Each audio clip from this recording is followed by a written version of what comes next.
Metka in njeni sošolci poslušajo glasbo, berejo in gledajo filme na spletu.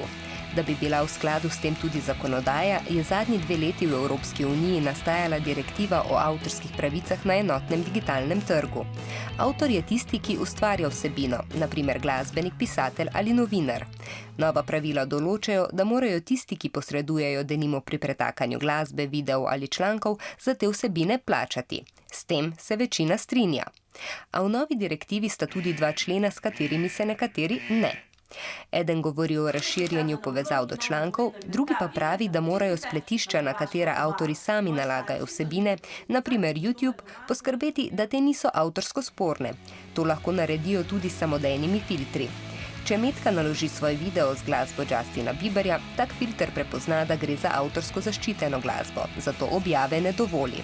A tovrstne filtre si lahko privoščijo samo veliki posredniki. Poleg tega ti ne delujejo brez napak. Težave imajo denimo pri prepoznavanju parodij, citatov ali kritik. Filter se lahko namreč zmoti in vse to prepozna kot vsebine, ki niso avtorske. To pomeni, da določeni ustvarjalci morda ne bodo mogli nalagati svojih vsebin. Prav tako ni jasno, ali bo gamerjem še dovoljeno objavljati posnetke, v katerih igrajo videoigre in jih komentirajo. Dobra novica pa je, da memi in gifi ostajajo dovoljeni. Pravila iz direktive bo morala vsaka država članica vpeljati v svojo zakonodajo.